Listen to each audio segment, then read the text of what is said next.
There's nothing here, though. In the end, I'm able to discover anything in my room.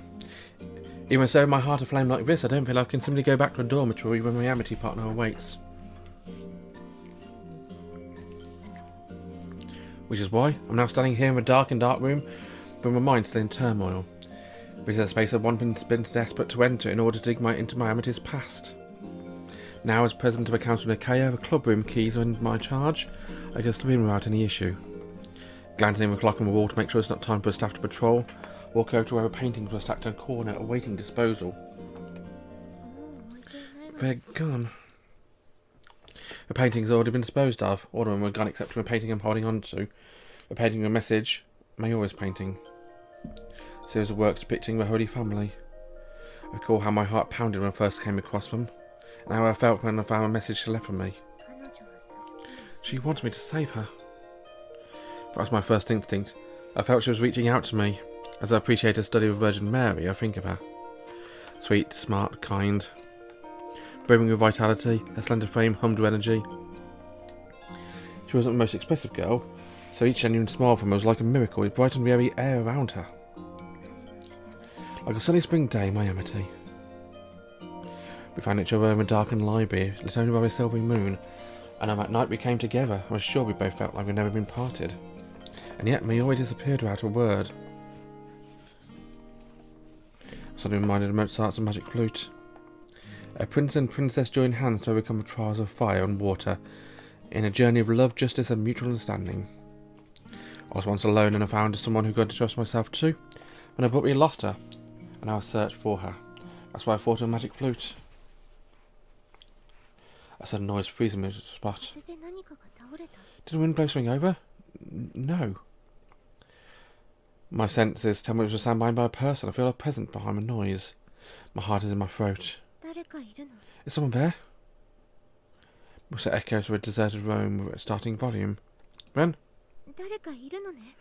There's someone there, isn't there? I call out into the art room. No, we're not here, but out of a corridor, prep room, or perhaps the empty adjacent classroom.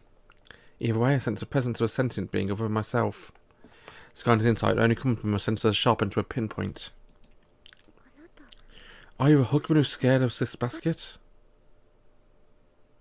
Words permeate the empty space. What's brought back to me in their place a sense of agitation? A shared mood that could only be experienced here in this place was dark of a night. I choose my words carefully. Anxiety has dried my throat. But she is close to hear me, but depending on what I say, she'll be gone again in an instant. I find the old chapel, the ruins where it burned down, and I found Shion Basket's grave. I tell about the grave and its epitaph, and then you left the Angraecum flower on its plinth, didn't you? I speak under a supposition the person lurking there is Sister Basket. My words dissolve into silence. My question hangs in the air, yet the other person is still there, stuck for an answer. Wrapped in a close, intimate shroud of darkness, I wait for them, for her to speak. Then.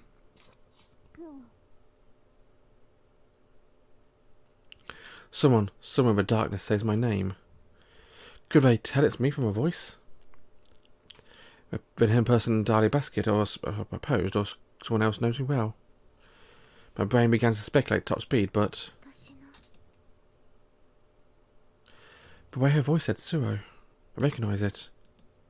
Could it be? No. But I couldn't feel it was simply the interpretation of what I wanted it to be true, rears up at me like a wave and quickly dissipates. But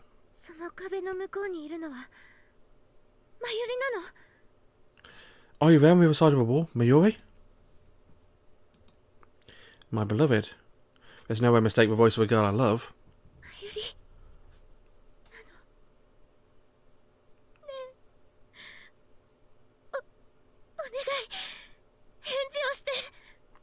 Mayuri, is that you? Please, answer me.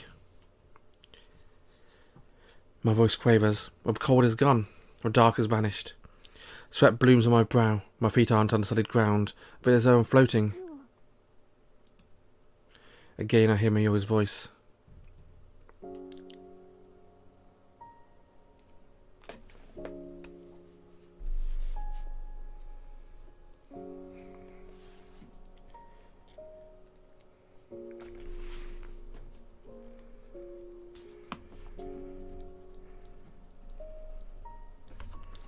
girl I've been searching for. Mayuri Kohsaka's voice reaches my ears from beyond the single wall between us. The sound of it with tension releases my body and the feet come back down to earth as euphoric joy washes over me.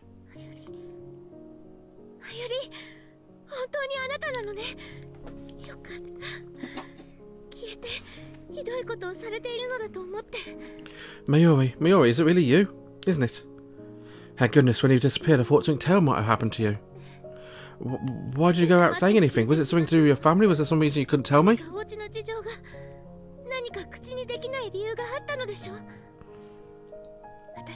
I've been searching you all this time. I even became a president of the Council of Nicaea in order to find you.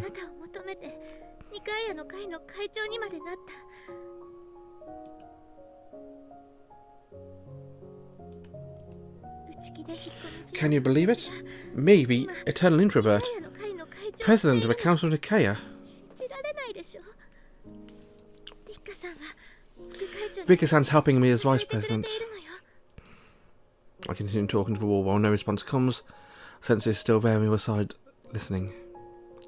Euphoria boys won't know Mayuri's hearing my voice. Listen to me. My ears catch a faint whisper and I pause, waiting for it to go on. Forget me. I want you to forget all about me. Did I say something wrong?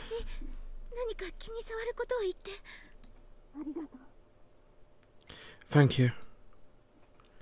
Her gratitude is a non sequitur.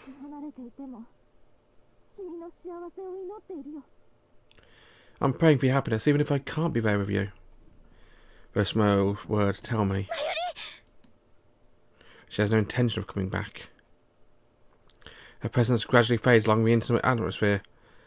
The person I love is moving away from me. As much as I long to chase after her, my feet won't obey. After hearing her voice, my body won't listen to me. For suddenly Mayuri Kohsaka, I knew has become a completely different person. I won't forget you. When I finally force out the words, my voice is hoarse as an old woman's. I grip my chest tightly, holding my frozen heart.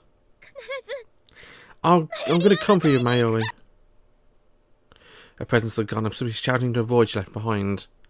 I hear a song of a beautiful night bird. An ominous warbling crushes all emotion when I realise it's my own weeping. The cold and the silence rush back into a world returns to normal. You are unloved. Suoh Shirahane remembers a person who has always said that to her. Painstakingly, deliberately, they crushed her heart to pieces, until her father noticed something was wrong.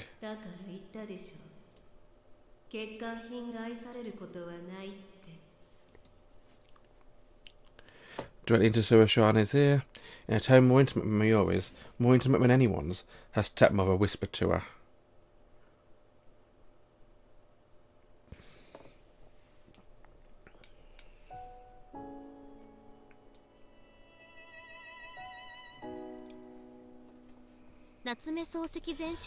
Amongst Natsume Soseki's works is a story called A Miner. After a failed relationship, a young man decides to give up everything he has and leave home.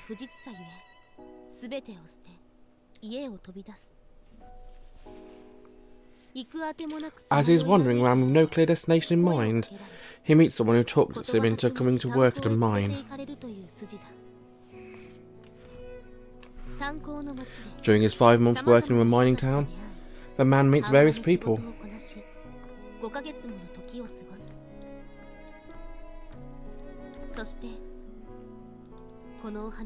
Then, as suddenly as being shaken away from a dream, the story ends with a young man returning home.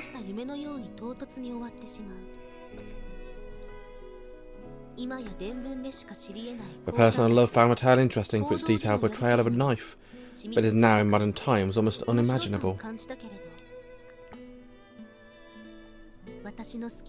She also felt both fear and reassurance at the young man's lack of growth.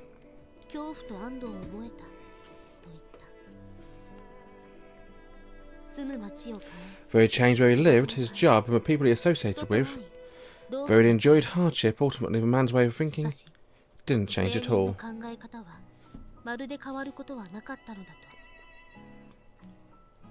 Between the beginning of the story and the end, he underwent a great character transformation. Change is often spoken of as a good thing, but The academy, I will learn it requires effort to stay the same too. The story of that begins now. Is that of a foolish girl who locked away her unchanging feelings like specimens trapped behind glass.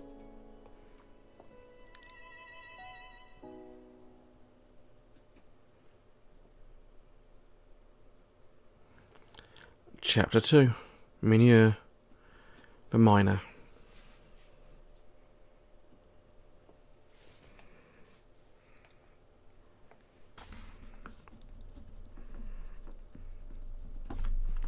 Winter vacation is over, a new school term has begun. Since today is the first day of term, as the president of the Council of Nicaea, I had to make a speech. I must brace myself and do what needs to be done. However, nevertheless, a massive barely suppressed oppositional conjectures. Standing before boxes with my name neatly written on them, I feel calm and detached. Mayuri. A chance meeting with my beloved Amitié the night before last. That night I was, however briefly, reunited with Mayuri Kohsaka, the girl of which I've been seeking. I fired my words, my questions at her through reward in rapid succession, but trying to make up for the lost time between us, but she gently rejected me. The softness of her words told me she wanted to leave me.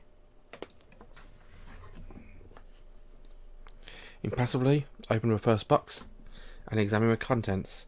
Inside a bright white box lies a dark uniform, a contrast like night and day. Take the predominantly black outfit and hold it before myself in a mirror. I like morning clothes. Perfectly suited my current mood. A splash of pure white across the collar provides the only offset for darker shades. I open the two boxes. Inside one are 2 pairs of shoes. So the other is a uniform for outdoor use, along with 2 capes and berets in the same colour. Mechanically, I shrug out my nightwear and pull on my winter uniform. Having made to measure, it close to me like a glove. Stepping into the brand new shoes, I find them comfortable as a pair of well-worn favourites. Clad in my winter outfit, I gaze at my reflection in the mirror. I look like I'm ready to attend a funeral. I mean, I look beautiful, that's for certain. It's like everything's been tailored to my inmost feelings. I say a name to myself. Spring passed by, summer faded, autumn cooled, and winter covered all. Even as the seasons passed, I never forget about her. Behind my eyelids is the burning image of Mayuri, smiling beneath the cherry trees. I said I'd come for her. Without resorting to thoughtless words, I said I'd come for her. Realising what the truth has calmed me, my heart shade like the dark side of a moon has taken a fiery glow. I know that Mayuri wants me to save her. She said those words for my sake. No, regardless of truth made her save them. Behind pain lies truth. That's what my stepmother taught me. I snap at my mirror respect of my stepmother and her pleasant words, and I vow to become stronger, strong enough to bring Mayuri back to her clutches of goddess of truth.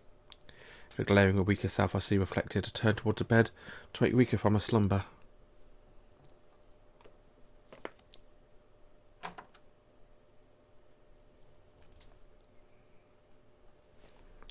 And when I opened my door to a classroom for the first time since before the break, all eyes turned to me. Mayuri starts to talk excitedly with her Amitié partners. Right. This is because I'm president of the Council of Nicaea. Winter vacation began right after elections and I ended up becoming president.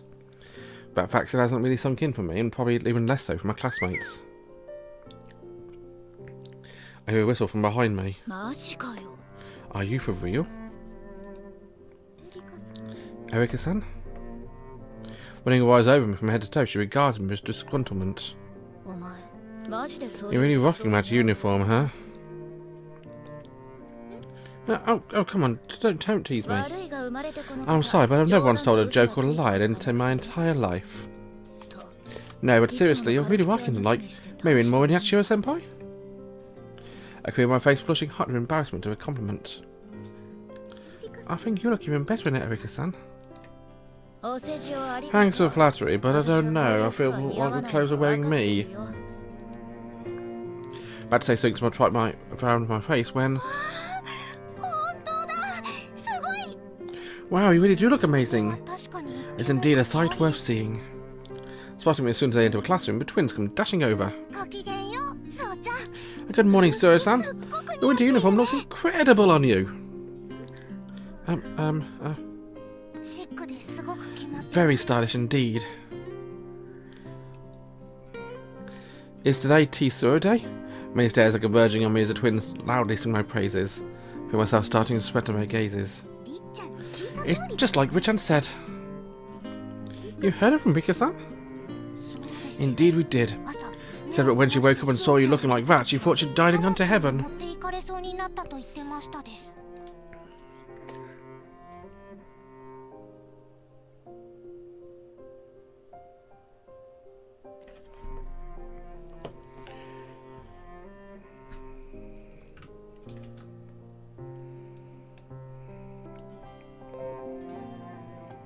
Probably heard me take a screenshot here. Knowing my kind Amity partner as I do, she was surely speaking the truth. So there's definitely an exaggeration. The twins are circling around me, giving me their thoughts on all my aspects of my outfit, and wondering how best to get them to stop when... See? Didn't I tell you? I hear my Amity partner's voice. Well, I suppose I can't argue with that. Followed by a voice with a slight edge to it. You're here late. With a feline smile, Erika-san directs her comment to Takasaki-san, who's standing beside Rika. I was captured by Hanabishi-san. She was telling me all about how wonderful her Amity partner was looking today, and I took it with a grain of salt, but... Treading off, she stares at me with a faraway look in her eye, and then turns to Rika. I can understand why you'd want to brag. I told you so. In a quiet squeak, I tell triumphant Rika to stop it. You can't blame them. I see you every day, and even then I couldn't believe my eyes this morning. She puffs out her chest proudly, where Takasaki's brow furrows, she nods her assent. Well, vice president is correct in an assessment of who looks best in it. But second place, my own Amity. Huh?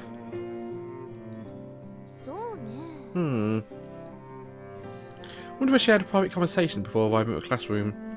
Rika wonders why is appraisingly all over Erika-san as she sits frozen in a chair. Well, it's quite a treat to see a gaki like this. What do you say? Something else looks better on it? Leave me out of this. Takasaki glares threateningly at Rika, who's standing with her hand on her chin. Then she turns to me. Shirahane, after everyone in class, you think Erika looks best in her uniform, right? You know what, should I compliment her or should I not?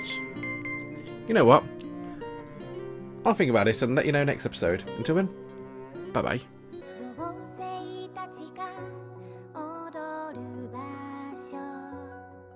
She